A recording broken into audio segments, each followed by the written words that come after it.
Buenos días, buenas tardes con todos ustedes. Estamos en un nuevo seminario web organizado por la Red Latinoamericana de Protección Radiológica y Medicina, a la cual hemos invitado a Joana para que nos hable acerca de este importante tema, cuyo detalle lo vamos a ver un poco más adelante, ya que va a ser una pequeña introducción de lo que significa nuestra Red Latinoamericana de Protección Radiológica y Medicina, que ha sido creada hace muy pocos años, y que quisiera comentarles qué es lo que hace realmente esta red.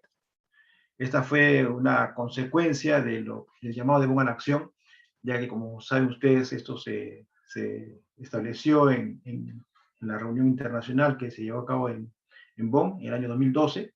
Se establecieron 10 acciones a tomar en cuenta para mejorar la protección radiológica en medicina.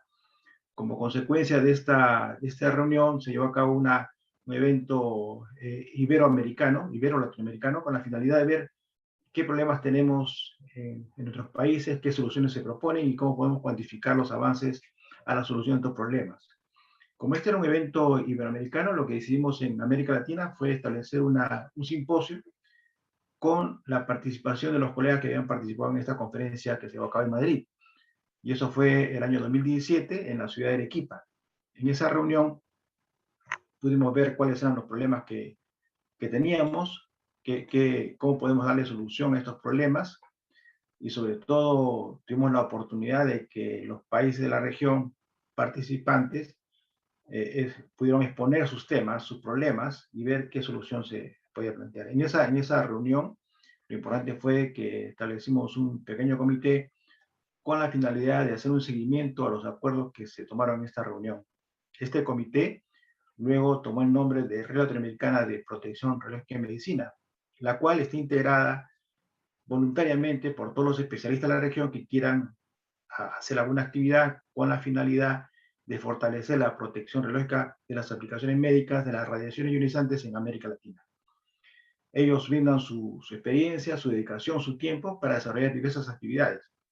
Y una de las primeras acciones que tuvimos fue elaborar un perfil en Facebook, el cual es totalmente libre, no se requiere ninguna suscripción. Uno puede ingresar y ver documentos, ver publicaciones, ver anuncios de eventos, videos, etcétera, todo el material que está disponible, todos los recursos disponibles sobre protección radiológica en medicina. Elaborados tanto en América Latina como en otros países, y está a libre disposición. Esta página fue creada el 20 de septiembre del año 2017 y actualmente tiene más de 10.000 seguidores.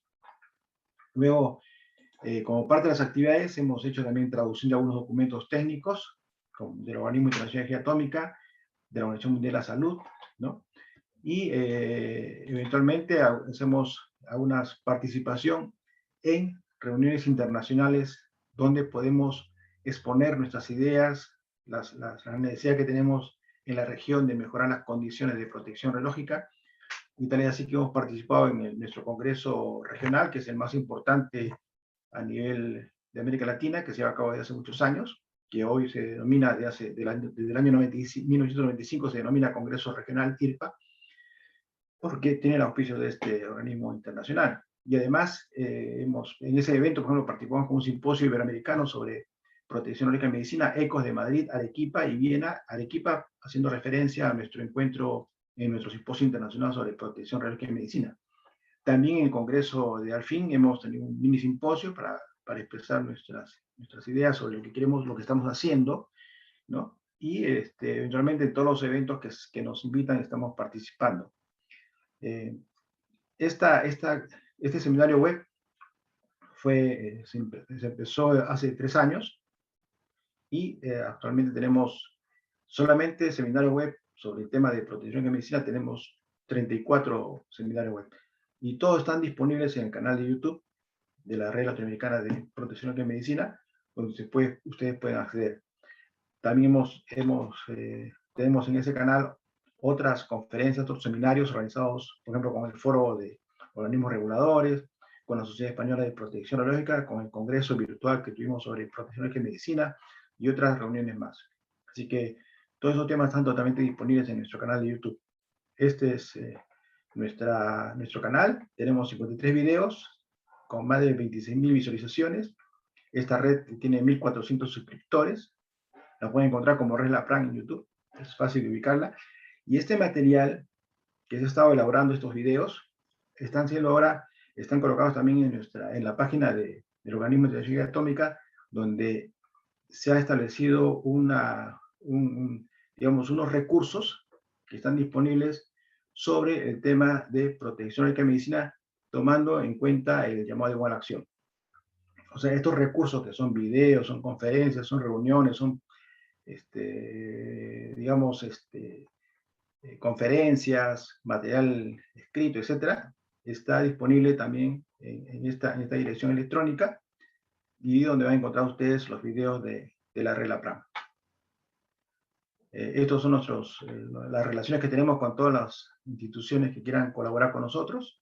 Tenemos acuerdos con la Sociedad Española de Protección Eléctrica para diversas actividades, sobre todo para los seminarios web, y con el Foro Iberoamericano de Organismos Reguladores Radiológicos y Nucleares. Este primer simposio, como ustedes vieron, fue presencial en la ciudad de Arequipa, y el segundo, que ha sido el año pasado, fue realizado por la Asociación Ecuatoriana de Radioprotección, fue totalmente virtual.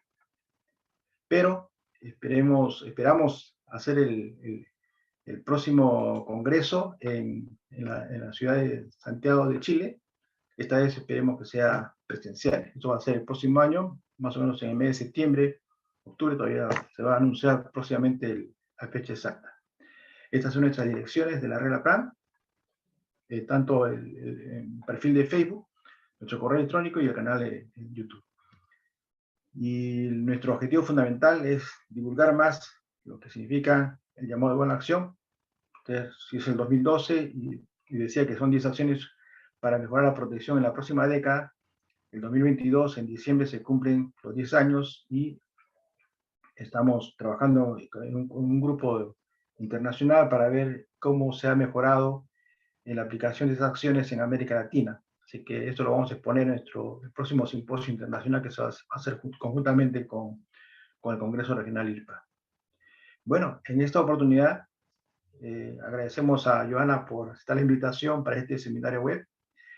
Ella es de Portugal, ella es profesora del Instituto Superior de Tecnología de Salud de Coimbra, Instituto Politécnico de Coimbra, licenciada en Radiología, maestría en Ingeniería Biomédica, doctorado en Imagenología Diagnóstica, empezó sus actividades en 2003, desde el 2006 es profesor del Departamento de Imagen y Radioterapia en la Escuela Superior de Salud de Coimbra.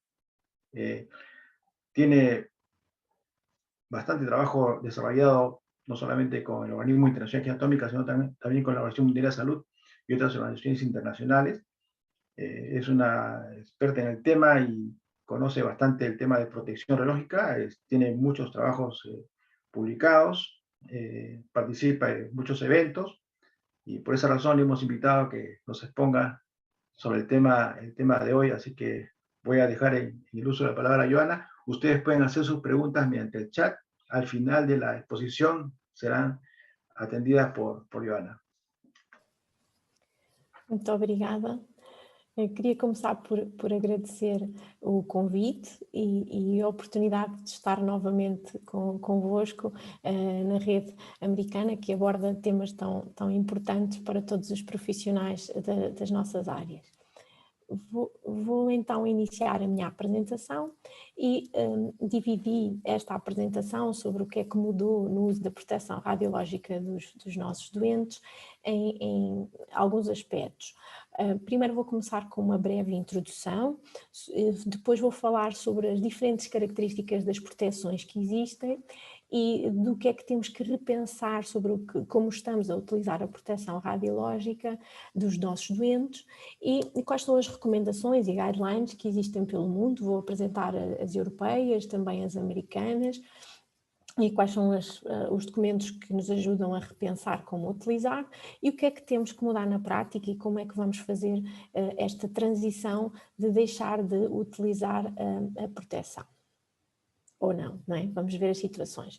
Antes de mais, quero começar por frisar que quando falamos em proteção, em inglês o shielding leva-nos logo para proteção pessoal, não é? Ela pode ser utilizada no âmbito ocupacional, isto é, pelos trabalhadores, ou ser utilizada nos doentes. A proteção radiológica pessoal dos nossos doentes, se calhar mais conhecida em todo o mundo, é a proteção de chumbo. No entanto, temos também a proteção de bismuto, a proteção de bário. E outros materiais que são utilizados. A apresentação que vou fazer foca exclusivamente a proteção radiológica pessoal dos doentes e estas proteções que aqui apresento têm como principal característica de distinção o seu material, isto é, o seu número atómico. Isto vai influenciar o modo como a radiação vai ser protegida em termos da zona que nós pretendemos proteger, mas também como é que a nossa qualidade de imagem vai ser afetada. Então, como é que nós podemos dividir os tipos de proteções que utilizamos? Então, as proteções podem ser divididas de acordo com o número atómico dos materiais, tal como apresentei anteriormente. Algumas delas têm ainda uma esponja na sua face posterior, podem ter esponjas de 1 centímetro, de meio ou de mais centímetros. Temos depois a divisão mais clássica, que é a divisão que é utilizada de acordo com o plano de aquisição. Do inglês vem o in-plane e o out-of-plane. O in-plane é dentro do plano de aquisição, que são as mais clássicas que usamos toda a vida. São elas, por exemplo, uma proteção das gónadas quando realizamos uma radiografia da bacia, ou uma proteção fora do campo de aquisição, como por exemplo quando fazemos uma TC torácica e colocamos uma proteção nas gónadas. E temos ainda outra divisão, que é a divisão se a proteção tem ou não tem contacto com o doente. Os dois exemplos que apresentei aqui na imagem são proteções que nós chamamos with contact, não é? Estão diretamente posicionadas sobre o doente, são uma no plano de aquisição e uma fora do plano de aquisição, mas ambas com contacto do doente, e as que apresento em seguida são as proteções que não possuem contacto com o doente. Por exemplo, quando fazemos uma radiografia do tórax e temos um suporte com uma proteção posterior, ou quando utilizamos as shadow shielding, que é as proteções sombra, por exemplo, como numa tradução à letra, que são colocadas mesmo à saída da ampola e que servem, por exemplo, para proteger as gónadas nas crianças. Estas divisões são as mais utilizadas na literatura, sendo que a divisão dentro e fora do plano de aquisição é, sem dúvida, a mais conhecida. Quando aprendemos a utilizar as proteções radiológicas pessoais, dos principais raciocínios que fazíamos tinha a ver com qual era a característica do nosso doente. A principal era se estávamos a falar de um doente adulto, de uma mulher grávida ou, por exemplo, na pediatria. Tradicionalmente, na pediatria, todos nós pensaríamos em utilizar proteção, assim como nas mulheres grávidas, e a literatura de há poucos anos ainda nos indicava que o devíamos fazer. Outros raciocínios que fazíamos para decidir se usávamos ou não usávamos proteção adivinham, por exemplo, do tipo de modalidade. Se a modalidade era de imagem envolvia maior exposição ou menor exposição, qual era o tipo de exame que estávamos a realizar e se este doente realizava muitos procedimentos ou não, isto é, a frequência de exames, e também a condição geral clínica do nosso doente. Então, tudo isto que apresentei foi o que a literatura, até aqui, foi o que a literatura nos mostrou ao longo destes anos e eram os raciocínios que fomos aprendendo desde a nossa formação de base ou a nossa formação contínua. Então, por que é que temos que repensar o uso da proteção? Na literatura mais recente, podemos encontrar alguns aspectos que nos fazem terem novas abordagens sobre a utilização da proteção radiológica pessoal dos nossos doentes. Então, um dos principais aspectos que nos faz usar uma proteção é pensar na diminuição do risco. No entanto, nos últimos 70 anos, considera-se que para exames de diagnóstico não foram reportados riscos hereditários por alguém realizar um exame de diagnóstico que envolve radiação ionizante. havendo inclusive estudos que indicam que nos últimos 40 anos não houve nenhum efeito hereditário provocado, por exemplo, por uma radiografia ou por uma TC, apesar de sabermos a dificuldade da justificação causa e efeito, mas o efeito hereditário não foi provado.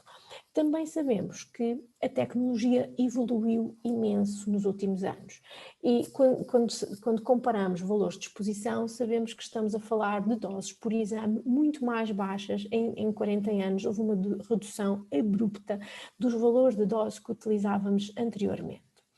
Outro parâmetro bastante discutido é a exposição das gónadas. Por exemplo, nesta imagem aqui abaixo, podemos verificar a exposição em 1959 e a exposição em 2012.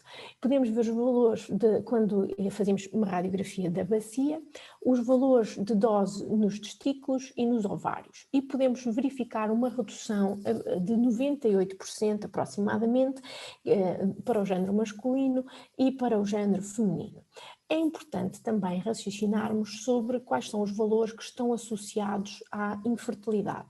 Então, segundo a literatura, os valores associados à diminuição da contagem de espermatozoides no género masculino é de 250 miligreis, que nada se compara com os 0,6 miligreis apresentados na literatura de 2012, e no género feminino de 3.000 miligreis pode haver afecção da fertilidade feminina e também nada comparado com a exposição nos ovários que apresentamos em 2012. É importante repensar que estamos já em 2021 e que também muita tecnologia foi alterada e evoluiu e que as reduções que eu apresento aqui deste artigo podem ser ainda maiores do que estes 98%. Então, estes fatores são os fatores de base para a mudança de paradigma da utilização de proteção nos nossos doentes. Então, pensando por modalidade, vou primeiro dar aqui umas abordagens sobre a proteção no plano de aquisição utilizada na radiologia geral. Então, nos aspectos mais clássicos, todos nós aprendemos a utilizar uma proteção das gónadas para o caso da realização das bacias, nas senhoras acima da sínfise púbica e nos homens abaixo da sínfise púbica, e esta proteção pode bloquear estruturas anatómicas de relevo. É muito mais complexo se pensarmos na pediatria, não é? Num adolescente, normalmente eles colaboram, os doentes, mas na idade pediátrica pode ser muito mais complexo a colocação da proteção, mas mesmo considerando os tamanhos das proteções que utilizamos e a sua localização, elas podem bloquear informações clínicas relevantes. Outro aspecto que também temos que ter em consideração é que atualmente todos os nossos sistemas tendem a utilizar controle automático de exposição. Ora, temos a possibilidade de utilizar a câmara de ionização central ou as câmaras de ionização laterais, consoante os procedimentos que estamos a realizar.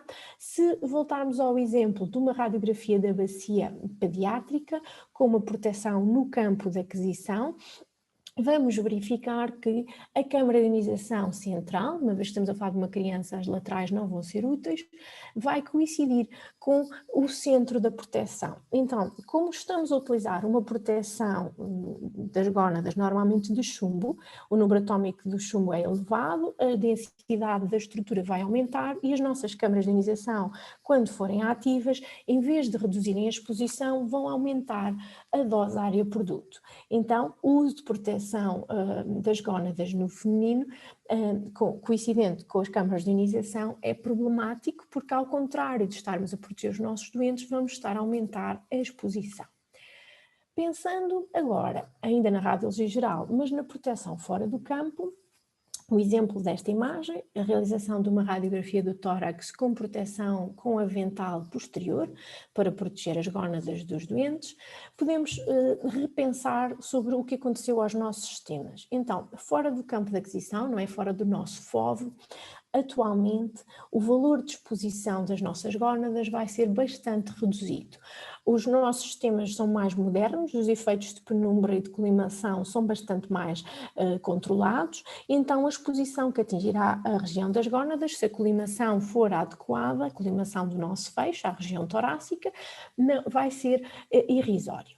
Outro parâmetro muito importante é que, mesmo que se utilize um avental, como aqui está esquematizado, a maior parte da radiação que atinge o nosso doente é aquela que advém internamente da interação da radiação com a matéria, neste caso, da interação com a radiação com o corpo, das estruturas anatómicas do nosso doente. É importante referir que muitos destes estudos que falam sobre a alteração da utilização de proteção também focam o conforto e a sensação que o doente tem de usar uma proteção adicional ao realizar o seu exame, isto é, a pressão psicológica. Quando pensamos na TC, há um paradigma sobre a utilização da TC, todos sabemos que é um exame que envolve elevada exposição à radiação. No entanto, os estudos de radiosensibilidade mostram que, felizmente, com o avançar da evolução da tecnologia, tem sido possível reduzir a exposição dos procedimentos. É importante otimizar todos os procedimentos para que possamos estar de encontro com o que a literatura mostra. Então, ao comparar vários tipos de procedimentos, podemos verificar que, por exemplo, para a ATC, o risco de potencial indução de patologia radioinduzida, no caso cancro, é muito baixo quando falamos em procedimentos na idade pediátrica. É importante frisar que a Organização Mundial de Saúde, não é, apresentam valores a rondar os cerca de 42% sobre a possibilidade de vir a desenvolver um cancro, naturalmente sem qualquer tipo de exposição à radiação ionizante, e esse aumento é muito reduzido, a possibilidade de ocorrência é mesmo muito baixa quando comparamos o valor de um doente que tenha feito um procedimento de TC. É importante frisar, sobretudo para os recém-nascidos, que estes riscos podem ser alterados consoante a idade e que a repetição de exames também deve ser considerada. Ainda assim, a radiosensibilidade da TC tende a estar diminuída se otimizarmos os nossos procedimentos e utilizarmos valores de dose mais baixos. É também importante pensar o que é que a literatura mostra. Talvez as proteções na TC sejam mais recentes, se calhar da última década, e a utilização, por exemplo, de proteção do cristalino, não é? Proteção, nesta imagem de dados de um estudo piloto que fiz, podemos ver uma proteção do bário e a redução em fantomas pediátricos de um recém-nascido, 5 anos e 10 anos, e o seu fantomas antropomórficos, e o impacto quer da utilização de proteções no plano ao fazer a TC de crânioencefálica ou a proteção ao nível da glândula mamária ao fazer a TC torácica. No entanto, é importante perceber que vários estudos apontam para outros métodos de redução da exposição. Temos, por exemplo, um estudo já com alguns anos que nos mostra a variação do que existe de não otimizar o procedimento ou utilizar uma proteção no plano de aquisição ou utilizar software do equipamento para proteger órgãos radiosensíveis ou então fazer protocolos de baixa dose. O impacto das proteções deve ser sempre repensado. Um dos fatores importantes na TC, quando falamos numa proteção do plano de aquisição, tem a ver com o uso de modulação da corrente. Não é? A utilização da modulação da corrente vai nos fazer variar o valor dos miliamperes por segundo, é importante para a redução da exposição. Num estudo experimental feito com proteção de bismuto, aqui na imagem C, e proteção de bário, aqui na imagem D, para além de quantificarmos a redução à exposição, quantificamos também o aumento de ruído. No caso da utilização no plano de aquisição, é importante nós percebermos que se a região de interesse em estudo fosse a região da periferia, não é? A região orbitária, neste caso, o exame não teria leitura diagnóstica. Assim, a proteção, em vez de ser um benefício, seria um malefício, pois não permitiria o diagnóstico de patologia nesta região. Na região crânioencefálica, o impacto da modulação poderá não ser tão grande, no entanto, na região torácica, aqui um exemplo com uma proteção de bismuto, na região do tórax, o impacto da proteção é muito maior. Isto é, é fundamental que, caso seja a decisão de usar a proteção, que a mesma só seja colocada após a realização do topograma. Temos aqui um exemplo amarelo da curva de modulação, isto é, o valor de corrente muito mais baixo na região torácica, porque a modulação vai fazer com que, se eu realizar o topograma com a proteção presente, eu aumente os valores face ao aumento do número atómico desta região anatómica. Então, se não utilizarmos corretamente a proteção dos nossos doentes, em vez de reduzirmos a exposição, que seria o objetivo ao utilizar a modulação, vamos estar a aumentar a exposição para a mesma região anatómica. Também a Eurosafe Imaging Campaign apresenta preocupação sobre o que acontece aos valores de TC, isto é, aos valores das unidades Hounsfield, nas regiões próximas, nos cortes axiais, nas regiões próximas da proteção. Podemos ter algum incremento dos valores das unidades Hounsfield nestas regiões anatómicas. E um outro aspecto que é preocupante quando nós utilizamos softwares, não é? É que a diminuição do feixe de fotões, deste fluxo do feixe de fotões, também pode aumentar o ruído associado à nossa imagem. A Eurosafe Imaging define ainda que não deve ser utilizada a proteção de bismuth no plano de aquisição quando estamos a falar de tecnologia dual energy, não é? Quando falamos em dupla energia, ao utilizarmos proteção podemos provocar artefactos que vão afetar a quantificação da nossa imagem. Fora do plano de aquisição, ainda na TC, podemos ter outros aspectos. Classicamente, sempre nos preocupamos, sobretudo muito com as grávidas, não é? E proteger o feto. No entanto, a literatura demonstra que a exposição da região do feto, por exemplo, esta imagem mostra-nos a realização de uma TC torácica e a proteção fora do plano de aquisição, estamos a proteger, estamos a irradiar o tórax e não vamos proteger o feto. Ao protegermos o feto, podemos ter mais radiação provocada pela proteção, radiação esta dispersa e interna, do que a não utilização da proteção. Outro paradigma que mudou desde que aprendemos todos nós a utilizar a proteção tem a ver com a radiosensibilidade dos órgãos. Então, se olharmos para as tabelas definidas pelo ICRP, podemos verificar que alguns dos órgãos classicamente identificados como órgãos radiosensíveis reduziram bastante os seus valores de radiosensibilidade. Se compararmos os valores de 1977, 91 e 2007, podemos ver valores diferentes sobre a radiosensibilidade classicamente estabelecida. Os mais conhecidos como a glândula mamária, o seu valor mantém-se mais ou menos similar. No entanto, por exemplo, quando comparamos o valor das gónadas, o valor da radiosensibilidade verifica-se bastante reduzido.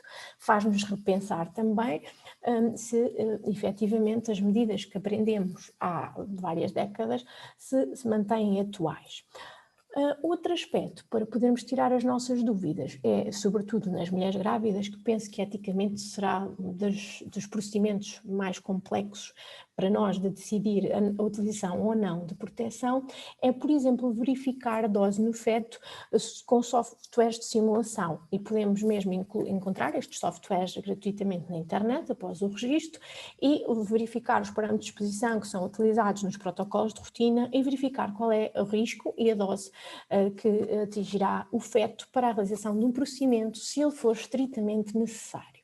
Então, estes aspectos que vos apresentei foram os aspectos que encontramos na nossa prática diária, por modalidade, e se calhar a literatura mais recente que mostra as variações de porque é que temos que repensar a forma como estamos a trabalhar nos últimos tempos. Então, nesta parte da apresentação, vou-vos mostrar algumas recomendações e guidelines que estão disponíveis em diferentes países sobre a utilização das proteções, e a maior parte delas são todas bastante recentes. Então, talvez a primeira que me recordo em termos europeus de ter lido sobre a proteção das gónadas foi descrita pela Eurosafe Imaging em 2015 e focava a pediatria e indicava que nas crianças do género masculino podíamos usar a proteção das gónadas desde que a mesma ficasse fora do campo de aquisição.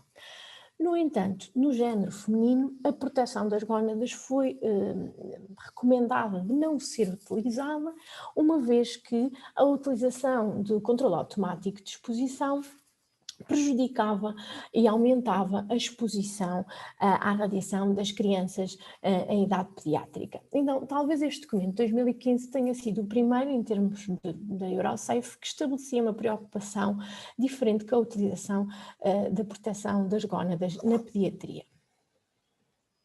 E porquê que surgiu este documento? Associado a vários outros estudos, e dou aqui um exemplo de um estudo bastante conhecido, quando começamos a pesquisar sobre proteção das gónadas e na idade pediátrica. Todas estas bolinhas representam a localização dos ovários no género feminino, avaliada por ecografia. E como podemos verificar, a variabilidade da localização dos ovários é muito grande. Então, não só a afecção o controle automático da exposição de aumentar a dose, como falei há pouco, né? A dose de exame vai surgir aumentada, porque a proteção ficaria nesta localização. Também o facto de nós usarmos proteção nesta localização não indica que estamos a proteger os ovários, uma vez que os mesmos podem estar em localizações completamente dispares daquela que nós pensamos. Então, mais recentemente, aqui o National Council on Radiation Protection and Measurement, já este ano, em janeiro, recomenda terminar com o uso em rotina da proteção das gónadas, quer para a radiografia do abdômen, quer para a radiografia da bacia ou da pelvis, se preferirem. E fez primeiro uma recomendação e depois uma implementação de procedimento. Então, desde janeiro deste ano, que não está recomendada a utilização da proteção das gónadas para radiografias do abdômen e da pelvis em crianças. Em março de 2020, em relação à ATC, apareceu um documento apresentado pela Eurosafe e este documento funcionou como uma revisão do que é que estava a acontecer na Europa em relação ao uso de proteção radiológica pessoal dos nossos doentes. Então, por exemplo, os nórdicos apresentam como decisão não utilizar a proteção de bismuto. Apresentam a mesma decisão baseados nos cálculos apresentados para a Associação Americana de Física Médica, que decidiu não utilizar como rotina a proteção de bismuto por aumentar a exposição e também o ruído. No entanto, quando olhamos para as recomendações alemãs, a Alemanha decide que alguns procedimentos não recomendam a utilização de proteção. No entanto, há procedimentos em que, fora do plano de aquisição, por exemplo, numa TC torácica de uma grávida, poderá ser utilizada a proteção das gónadas e numa TC pélvica masculina, poderá ser utilizada a proteção dos testículos, desde que seja fora também do campo de aquisição. No entanto, ao longo de todo este documento, independentemente de qual seja o país, é várias vezes focado que a utilização da proteção vai sempre depender do equipamento que estamos a utilizar, da técnica imagiológica que estamos a utilizar e da situação clínica perante a qual estamos. Então, as decisões de utilização de proteção, apesar de terem uma tabela de recomendação, devem ser analisadas caso a caso, segundo esta decisão da Eurosafe. No entanto, também ainda neste documento são-nos apresentadas alternativas. Por exemplo, para proteger as gónadas, em vez de utilizarmos a proteção no plano de aquisição, aconselham a utilização da modulação da corrente baseada no órgão radiosensível.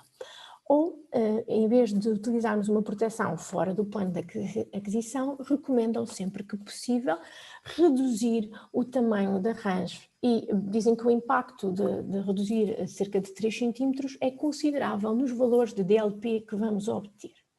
Então, seja qual for a recomendação, uma vez que não há normalização no espaço europeu, em jeito de conclusão, este documento europeu da Eurosafe Imaging diz-nos para estarmos atentos às recomendações específicas do nosso próprio país.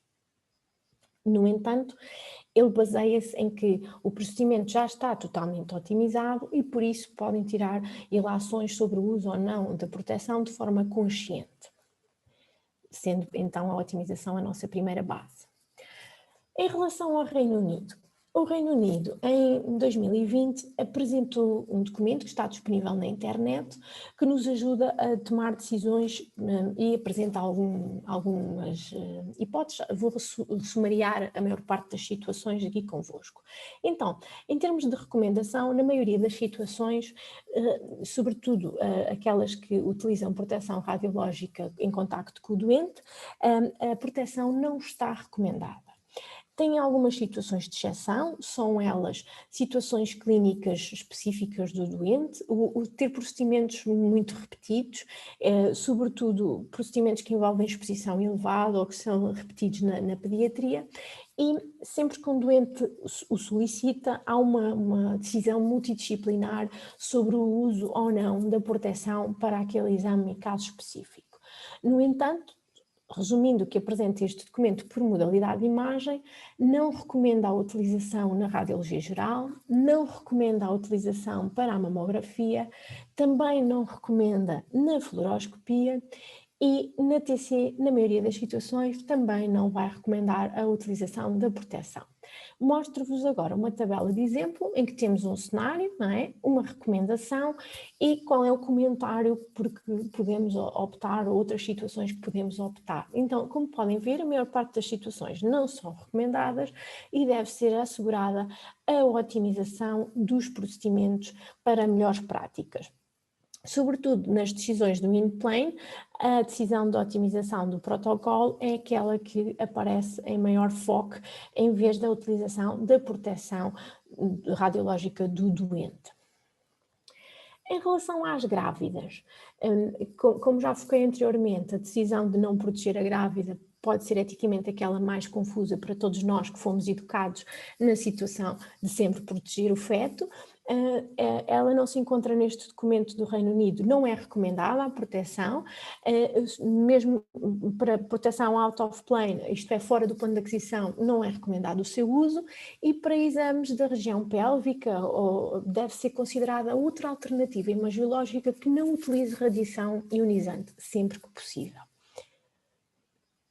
Em relação aos Estados Unidos da América, em 2020, a Image Weasley, já também em 2021, se consultarmos o site, tem este documento, mas em janeiro de 2020 apresentou um conjunto de perguntas-resposta que são bastante úteis para os profissionais, que definem se deve ou não ser utilizada a proteção das gónadas ou proteção do feto e na maior parte das situações não recomenda o seu uso. Neste site podemos encontrar uma decisão que é focada juntamente com o Colégio Americano de Radiologia e com a Sociedade, assim como com a Sociedade de Technologists e da Associação Americana de Física Médica. Em relação à parte pediátrica, a Image Gently Campaign estabeleceu também indicações da não utilização da proteção e o Dr. Donald Fresh, né, um dos responsáveis pela Image Gently Campaign, escreveu e participou em vários artigos que indicam o desuso, né, pensarmos em deixar de utilizar a proteção radiológica na pediatria, proteção radiológica pessoal na pediatria. No entanto, a literatura apresenta ainda inúmeros estudos e mesmo, por exemplo, se consultarmos agora a redução de dose num órgão, dou aqui um exemplo de 2021, consideramos vários aspectos de redução de dose e vários valores que podem surgir. A literatura mostra-nos, sobretudo, estudos focados na divisão do in-plane e out-of-plane e talvez o que vamos encontrar mais na literatura são decisões sobre in-plane e com contacto, isto é, no plano de aquisição e com contacto com o doente. Penso que será importante termos mais estudos sobre o impacto de fora do plano de aquisição, no entanto, todas as recomendações mais recentes indicam que não deve ser utilizada a proteção, tal como vos mostrei nesta apresentação até aqui, da revisão da literatura que podemos encontrar. Se focarmos o que é que está a acontecer na Europa, eu fui confrontada com um convite para fazer uma apresentação para o European Congress of Radiology e decidi questionar aos radiógrafos europeus como é que estavam a ser utilizadas as proteções na sua prática diária. Então, podemos verificar que quer na radiologia geral, quer na TC ou na hemodinâmica, não é? Na radiologia de intervenção para a cardiologia, existe uma grande variabilidade de decisões sobre a utilização ou não de proteções. Penso que este facto advém, isto foi analisado em março, antes de março de 2020, e podemos analisar que talvez toda esta variabilidade venha do facto de ser muito recente o estabelecimento de novas guidelines. Se calhar, se repetirmos este mesmo estudo, vamos encontrar situações diferentes em termos de utilização. Precisamos de harmonizar as nossas práticas. Olhando, por exemplo, para o exemplo da pediatria, vemos que há alguns casos na proteção, por exemplo, da bacia, na radiografia da bacia, a proteção das gónadas já era diferenciada entre o género feminino e o género masculino, já existia alguma diferenciação.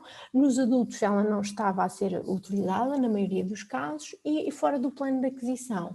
Também existe uma variabilidade sobre a utilização fora do plano de aquisição, mas que nos adultos continuava a não ser classicamente utilizada. Então, esta variabilidade de procedimentos tem que deixar de existir, não é? E temos todos que nos habituar e repensar face à literatura recente e às recomendações explanadas pelos diferentes países. Então, como é que é possível alterar a prática, não é? Como é que os profissionais têm que estar envolvidos? Não é só o radiógrafo, mas todos os profissionais em equipa que têm que estar envolvidos para mudar a prática. No entanto, apresento aqui, talvez eu penso que na radiologia geral, na maioria dos países mundialmente, quem tem contacto direto com os doentes sejam os radiógrafos, até muitas vezes de forma sozinha, trabalho de contacto direto com o doente. E penso que nas diferentes modalidades, para qualquer uma das profissões, temos diferentes decisões para repensar sobre a educação e treino dos profissionais. Na Europa temos alguns documentos base que ajudam a estabelecer quais são os conhecimentos, aptidões e competências que cada profissão deve ter. Este exemplo que mostra aqui na imagem do RP 175 é da Comissão Europeia e apresenta qual é a formação em termos de proteção radiológica que cada profissional de saúde deve ter.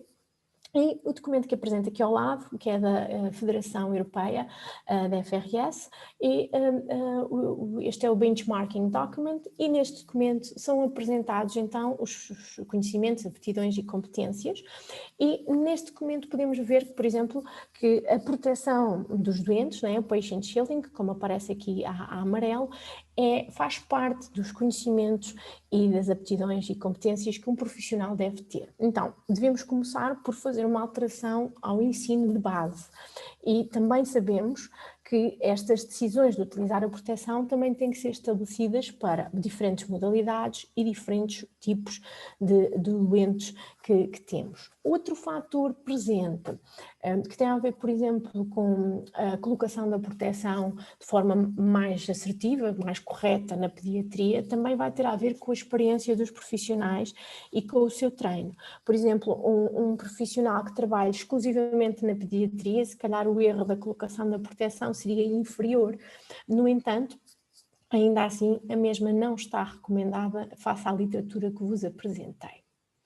Então, aqui o fator de educação e treino. Também questionei os profissionais europeus onde é que tinham aprendido a utilizar a proteção. Então, todos eles falaram deste aspecto durante a sua formação de base. Então, atualmente temos que mudar a formação de base para que seja adequada ao que a literatura nos mostra. A grande maioria deles dos profissionais melhorou a utilização da proteção radiológica pessoal na prática diária e muitos fizeram o CPD, o Continuous Professional Development, digamos, formação ao longo da vida profissional para a melhor utilização das proteções. Penso que temos neste momento que trabalhar em duas fações, isto é, temos que conseguir que os profissionais que estão agora a serem formados a alterar os seus planos de formação para que a proteção deixe de ser recomendada ou recomendada em situações muito específicas, de acordo com o que os países decidirem, não é? E que as recomendações internacionais indicam, e temos depois que ajudar os profissionais que já trabalham há muitos anos e atualizá-los através de formação profissional em serviço. Um outro aspecto que temos como fundamental é sabermos que a maior parte dos radiógrafos, não é, consideram que a decisão da utilização ou não de uma proteção é a decisão do profissional. Então, deverão ser estes primeiros a ter a sua formação, é adequada uma formação em equipa para que em todas as modalidades este aspecto seja validado e que a utilização da proteção radiológica pessoal seja adequada. Um outro fator que considero extremamente importante para a mudança é informar os nossos doentes, assim como os pais, os responsáveis legais das nossas crianças, sobre o deixar de utilizar a proteção. Se pensarmos que sempre utilizamos a proteção e que classicamente podemos ter pais que têm, ou responsáveis legais que têm mais do que um filho e de repente vão fazer um exame e já não é utilizada a proteção e é extremamente complexo explicar que deixamos de a utilizar. Estes aspectos que estou aqui a abordar em termos de comunicação foram abordados quer em estudos americanos, que já começaram, a América do Norte já começou a deixar de usar proteção no ano passado e algumas equipas reportaram a dificuldade em informar os responsáveis legais das crianças, assim como o Reino Unido, por exemplo, criou um folheto que ajuda os doentes a entenderem o porquê de deixar de utilizar a proteção, quer na grávida, quer na pediatria. Também é importante relembrar a diretiva, no caso a diretiva comunitária Euratom ou Euratom da Basic Safety Standards Internacional, que indica que existe uma grande responsabilidade dos profissionais envolvidos nas práticas sobre a informação do risco e benefício. Então, eu considero que legalmente os profissionais envolvidos nos aspectos práticos da proteção radiológica e da execução dos procedimentos têm que informar adequadamente os benefícios e riscos de qualquer parte do procedimento. E engloba, então, aqui como um requisito legal obrigatório saber como utilizar a proteção radiológica e saber explicar e comunicar aos nossos doentes e aos seus responsáveis legais, quando estamos a falar de crianças, o porquê de deixar de utilizar a proteção. Então, existem várias técnicas de comunicação. Alguns hospitais, como um exemplo, estas imagens são de um hospital francês que criou um póster que indica que não se deve utilizar a proteção nas modalidades e diferentes modalidades, não é? A radiologia geral, a tomografia computurizada e a fluoroscopia, tentando apresentar o porquê de deixar de utilizar a proteção na grávida, na criança e a proteção das gónadas e da tireoide e tentando apresentar os benefícios e os riscos a quem chega aos serviços, ao departamento de imagem médica, através de pósteres que classicamente explicam porque é que não se deve utilizar a proteção e que agora já não é utilizada e que anteriormente foi. Outro fator importante que nos pode ajudar ao diálogo, penso que o que é indicado pela Organização Mundial de Saúde como exemplos de comunicação de risco deve também incluir treino da nossa parte, enquanto profissionais, sobre a explicação da não utilização agora da proteção nos nossos doentes. Penso que este aspecto da comunicação será algo que temos que trabalhar em conjunto. Então temos que formar os profissionais e a seguir aprender a comunicar com os nossos doentes para adequarmos à prática atual que a literatura recomenda. Então apresentei aqui vários problemas. São eles o facto de alguns países ainda não terem recomendações novas e continuarem a trabalhar com o uso da proteção nas situações para o qual todos fomos treinados, mesmo no espaço europeu haver diferentes recomendações e haver variação de procedimentos mesmo dentro do próprio país, porque imaginem, alguns hospitais já atualizaram os seus conhecimentos e as suas práticas, mas como não há uma recomendação no país, uma recomendação internacional ou europeia obrigatória, há variação dos procedimentos no país. Como ações, algumas das que já apresentei aqui, harmonizar a formação dos profissionais e das recomendações que estão estabelecidas para cada procedimento, adequar quer a formação dos novos profissionais, quer a prática dos profissionais de futuro e promover cursos e ações como esta, não é? Que nos mostram o que é que mudou e como é que vamos mudar e quais são as práticas instituídas para cada país em específico, no caso de serem formações nacionais mais dedicadas. Mas estas, como a de hoje, podem ajudar a fazer uma reflexão e a repensar que talvez os procedimentos que aprendemos anteriormente não sejam hoje os mais indicados. Então, em jeito de conclusão, considero que a maior parte das decisões que indicam que não se deve utilizar a proteção radiológica pessoal do doente é baseada num procedimento otimizado e acho que, tendo a consciência que o nosso procedimento está o mais otimizado possível, na maioria das situações não se deve ser utilizada a proteção radiológica pessoal. Penso que mais investigação pode ser realizada, sobretudo naquela proteção que é utilizada fora do campo da aquisição e sem contacto com o doente, porque temos muita coisa no plano e em contacto com o doente. Devemos ter uma recomendação internacional standard para a qual todos nós possamos olhar e analisar e trabalhar de acordo, e fazer um update, né? Uma atualização da formação e do treino dos profissionais que entram em contacto direto com os doentes, bem como da forma como comunicamos. E um fator importante tem a ver com a mudança, não é? Todos nós temos alguma dificuldade em mudar algo que aprendemos e que está enraizado nas nossas práticas, mas é importante pensarmos na evolução da tecnologia desde que existiu a descoberta da radiação X e como tudo tem evoluído, e que se calhar a evolução de deixar de usar a proteção será um sinal de evolução também dos tempos e dos procedimentos a realizar. E deixo-vos com uma imagem que encontrei durante a revisão da literatura, que considerei bastante interessante, se talvez a proteção das gónadas seja mesmo a próxima coisa a ser extinguida no seio da imagem médica. E obrigada pela vossa atenção. Muchas gracias, Giovanna, por tu presentación, realmente interesante, nos has actualizado con una serie de temas. No sé si tienen preguntas, porque parece que por el chat no han preguntado, pero si desea alguien hacer alguna pregunta directamente. Bueno, mientras tanto, les comento que el documento que has comentado de la Organización Mundial de la Salud lo tenemos en español. No sé si en portugués también está la versión portuguesa. Creo que ustedes estaban elaborando, o ya la elaboraron, creo, la versión en portugués, ¿no? Sim, já realizámos a tradução desse documento, até foi a minha instituição, em colaboração com a Organização Mundial de Saúde, e já existe o documento disponível. O comentário da pergunta que está feita agora está em português, é um comentário mais sobre a importância de otimizar e sem proteção. É importante. Obrigada pelo comentário, Paulo, não sei se já saiu. Claro, vamos a ver si lo podemos difundir también.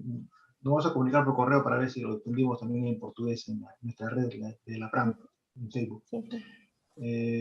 Bueno, mientras que si no tienen preguntas, les comento de que este video va a estar disponible hoy día en la tarde para que todos lo puedan ver con tranquilidad. En realidad hay bastante información, hay que ver unos documentos interesantes que has mostrado. Lo vamos a tratar de revisar con tranquilidad. Y vemos que, bueno, hay muchas cosas que tratar en la región, en nuestra región, sobre todo en América Latina, que son temas que se están tratando de divulgar más, y sobre todo pensando en que tenemos que cumplir con el llamado de a la acción. Así que es un tema que todavía pendiente, está en desarrollo, y esperemos que el próximo año, durante el Congreso Regional IRPA, tengamos la oportunidad de dar algunos avances. Bien, hay una pregunta.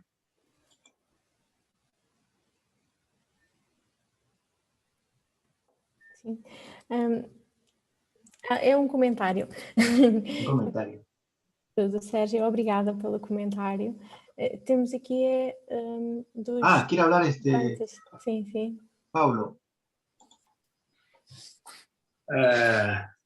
Hola Eduardo, ¿Qué tal? ¿Cómo estás, gusto Pablo? verlo, pero me voy a hablar en portugués. Está bien. Joana, creio que nós dois podemos nos entender muito bem em português. Joana, mais uma vez, parabéns pela sua apresentação, foi excelente e tenho estudado um pouco disso por outras razões e me preocupa fortemente, e por isso gostaria de um comentário seu, sobre a estratégia de treinamento para os técnicos de radiografia. Por que isso?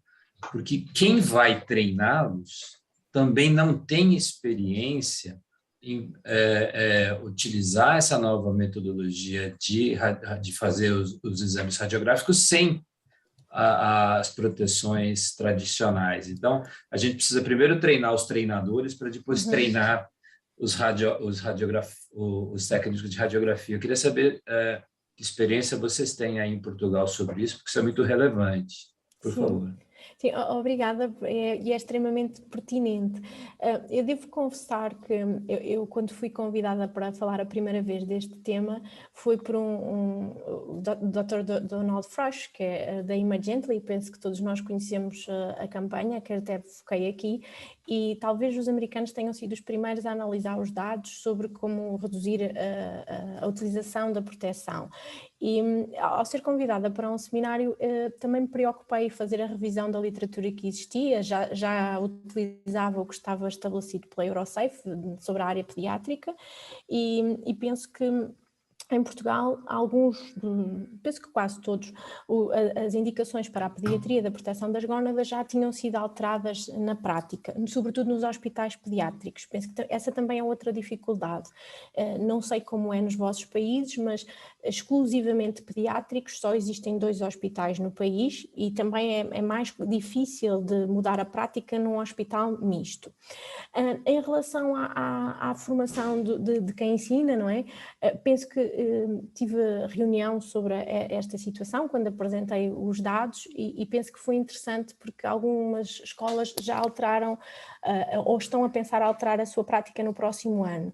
Eu devo confessar que este ano já atualizei, não é? Eu sou professora e ensino radiógrafas, não é? Técnicos de radiologia, radioterapia e medicina nuclear e este ano já alterei o plano de estudos neste sentido, só que lá está, a tecnologia evolui mais rápido do que propriamente o que nós conseguimos mudar na prática, daí ser mesmo importante ser estabelecido um plano nacional para cada país, não é? Que cumpra o que for definido em termos de estratégia. Penso que é fundamental, como o Paulo referiu, educar quem ensina, não é? A começar por aí, que é para depois expandir, para mudar a formação.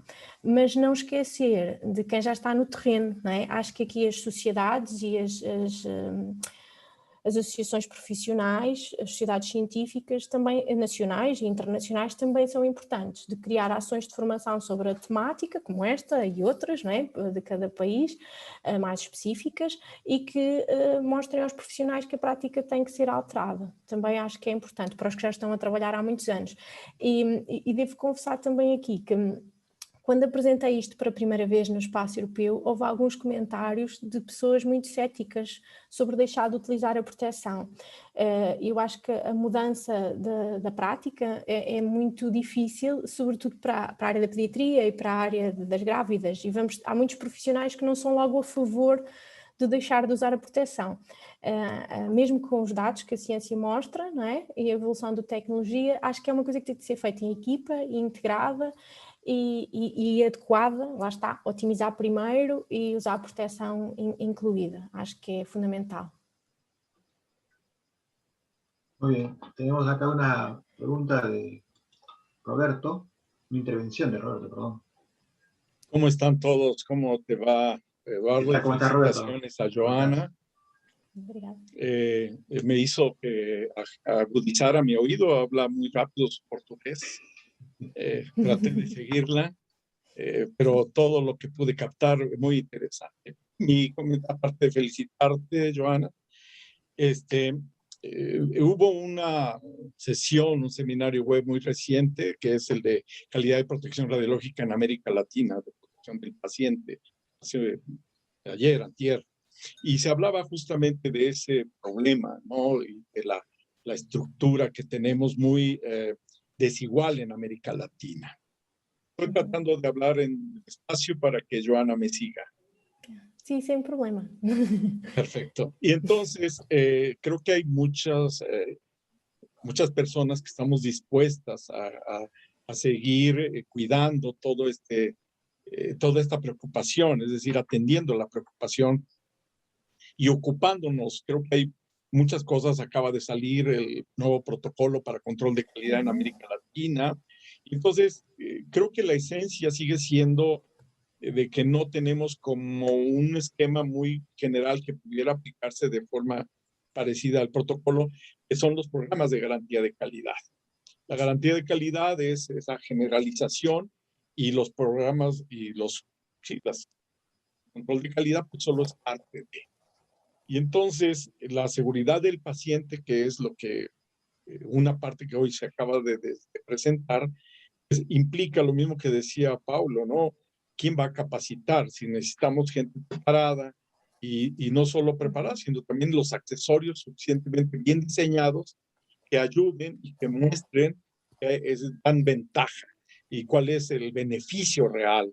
Muchas veces los radiólogos y los técnicos o los tecnólogos o los radiografistas que le llaman, tienen que tener ese convencimiento, tienen que estar convencidos de que eso realmente ayuda y de que es, entre comillas, relativamente fácil de colocar, porque muchas veces en su dinámica rutinaria dicen, pero ¿por qué me pides si tengo 20 pacientes aquí? Y máxime en estos tiempos de la pandemia, ¿no?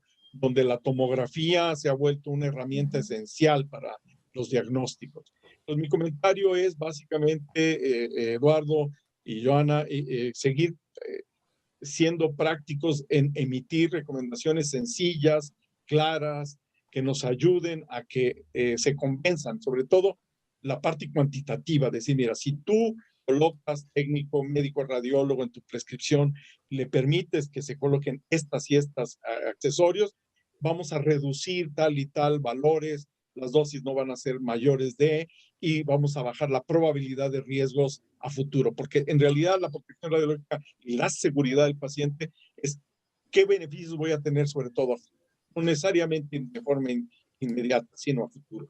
Y eso se lo damos, creo que ayudaríamos mucho. Eso es básicamente mi comentario a la concurrencia. Sim, se me posso comentar, Eduardo? Sim, Sí, posso? sí, sí. Sim. Sí.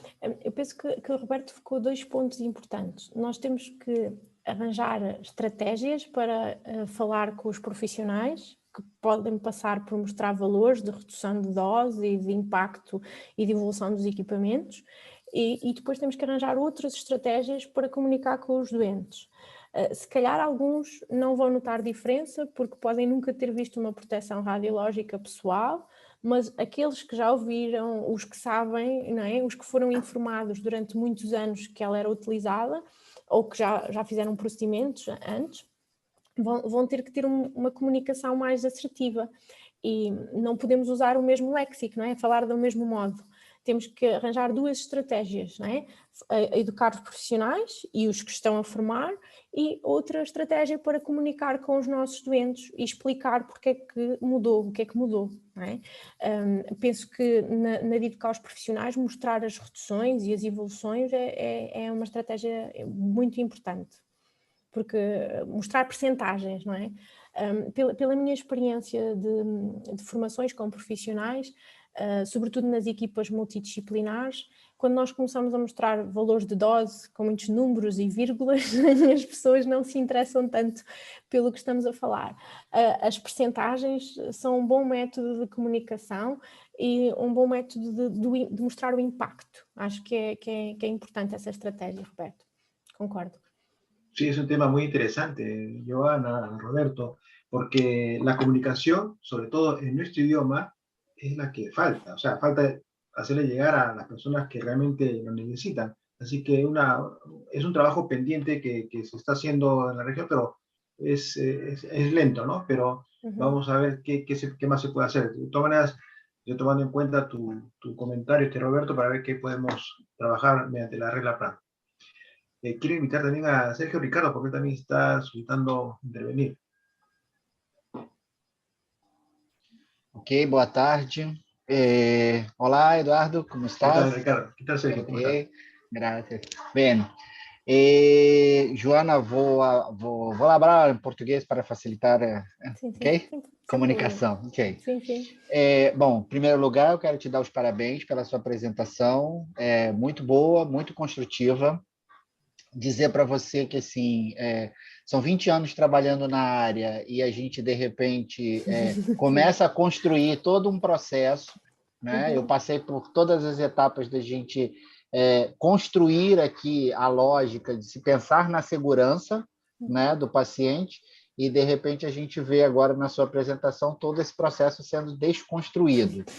O que é difícil para a gente poder agora começar a reinventar todo esse processo, né? Mas faz parte, eu acho que é exatamente isso que é o nosso papel. Eu sou físico, trabalho, atuo diretamente nesse processo de capacitação, inclusive, dos profissionais técnicos, né? E eu acho que você tocou num ponto que eu acho que é essencial e que eu sempre frisei durante todo o meu processo formativo e frisava isso para os meus alunos. Eu acho que mais importante do que propriamente a proteção efetiva, né, a utilização de barreiras de proteção, é justamente a técnica, o procedimento que você vai realizar, ou seja, a otimização daquilo que você vai realizar, né, do protocolo que você vai realizar para que você dê condições mínimas de atingir aquela necessidade que para laudo, para imagem, para efetivamente do que a gente quer de resultado de exame, e com a maior segurança para o paciente. Então, eu acho que isso é fundamental. A gente vai agora entrar todo esse processo, vai desconstruir um pouco isso, né? Embora a gente tenha aqui, vou falar para você muito diretamente, assim, Brasil, e eu moro no Rio, a gente ainda enfrenta alguns embates com muitos médicos, com alguns profissionais, porque não foi uma coisa, na visão do Paulo, né? Eu conheço o Paulo, Paulo é de São Paulo, mas no Rio aqui a gente teve muita dificuldade para introduzir esse mecanismo de fazer uso de proteções extras, né? Principalmente em crianças. Então, eu cheguei a trabalhar com um hospital pediátrico aqui no Rio, em que a gente fez todo um trabalho de conscientização dos profissionais, de fazer uso de uso de equipamentos de proteção assim específicos, né? Externo para a garantia deles, que a gente chegou aí a Londres, pegou isso tudo lá no Queen Mary, e a gente trouxe para cá, fez todo um processo, mas, infelizmente, agora você está desconstruindo tudo isso que a gente acabou construindo, né? Mas faz parte, é isso mesmo. Eu acho que são as coisas que vão evoluindo e que a gente vai observando, que acho que vai nesse direcionamento da importância do que a gente quer. E eu acho que o fundamental que você também tocou é exatamente fazer esse processo de conscientização também dos pacientes em relação à questão da importância da segurança, porque aqui a gente vive também um momento de que alguns pacientes, né, ouvem muitas coisas, né? A gente hoje está falando muito de mídias, e as mídias sociais com divulgações múltiplas, de múltiplas informações que às vezes a gente sabe que não são reais, né? E que os pacientes chegam para os atendimentos, muitas das vezes solicitando proteções extras que a gente mesmo não tem disponível e que, infelizmente, fazer uso daquilo não dá conta da gente fazer uma imagem, né? Então, isso é importante que você está relatando, e eu acho que é fundamental que a gente entenda exatamente esses dois aspectos. A otimização no processo de capacitação desses profissionais que vão atuar diretamente nesse processo e dos pacientes que efetivamente precisam entender o quanto que é importante a realização dos seus exames e a questão do que nós estamos propondo a eles como garantia de segurança. É isso, mas parabéns mais uma vez. Sim. Obrigado, Sérgio. Eu percebo a sensação de estar a educar pessoas para usar proteção, sobretudo as fora do plano de aquisição, não é? Que talvez tenha sido na última década o que surgiu mais de novo, e agora ver a literatura a mostrar o contrário. Penso que aqui também há mais literatura que ajuda a justificar a não utilização daquela que é no plano de aquisição, não é? E que é mais robusto e que dá para entender melhor com os sistemas de ajuste automático da corrente, né, e da dose são mais, não ficam eficientes, né? Acho que é mais fácil até de explicar sobre o ponto de vista da física e os profissionais entendem melhor do que as explicações associadas às proteções fora do campo de aquisição, que ainda por cima são as mais recentes, não é?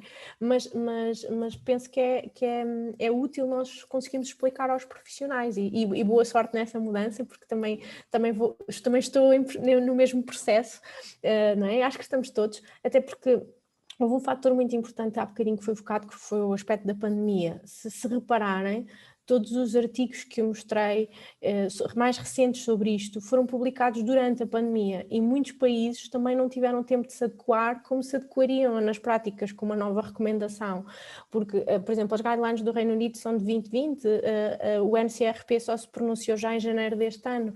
Estamos a falar de documentos muito recentes e que é normal que ainda as equipas não estejam atentas ao que mudou, não é?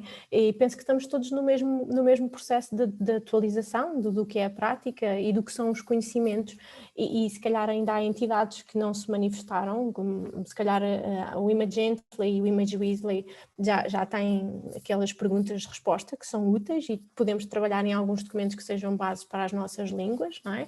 Mas ainda foi tudo muito recente, por isso acho que não há mal de ainda estarmos todos em processo de adequação, não é?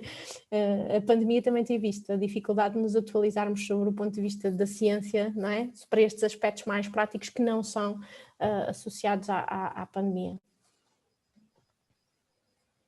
Bien, muchas gracias, Joana. No hay otra intervención, por lo tanto, creo que podemos dar por concluida esta reunión, interesante reunión, así que esperamos seguir contando contigo más adelante, Joana, para otras actividades que vamos a realizar. Y con ustedes también, muchas gracias por su participación. Ha sido una bonita reunión, así que vamos a estar en comunicación. Esta tarde va a estar el video, como mencioné, así que ya pueden ver con tranquilidad. Y van a ver también las publicaciones que están ahí, que con tranquilidad pueden ver los links y pueden ver los documentos que están ahí publicados. Sim, Gracias a todos. Gracias, Joana. Obrigado, foi uma honra, Eduardo. Obrigado e obrigado pelos comentários. Obrigado. Ok, nos vemos. Muchas gracias. Nos vemos el próximo mes. Adiós. Tchau. Obrigado.